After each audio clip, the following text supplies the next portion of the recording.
Hello po, good afternoon po. I am Eric James Mortela, BSIT from Tayug Campus. Sa aking pag-aaral sa PCST Pioneer Course, nautunan kong napakahalaga ng pagkakaroon ng malinaw na thesis sa anumang ginagawa. Maging ito man ay sanaysay, proyekto o presentasyon.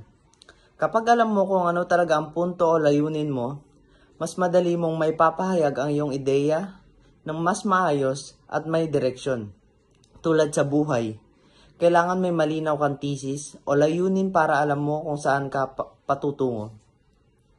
Ang isang taong may malinaw na direksyon ay mas nagiging mahusay sa pagdidesisyon, mas nakapaglaan ng oras sa mahalagang bagay at mas nagiging matatag kapag may mga hamon na dumarating. Ang thesis ay isang malinaw na pahayag na nagsasabi at pangunahing ideya o paninindigan ng isang manunulat. Ito ang nagsisilbing puso ng isang sulatin. Dahil dito, umiikot ang lahat ng argumento at paliwanag na ibinibigay ng kabuuang akda.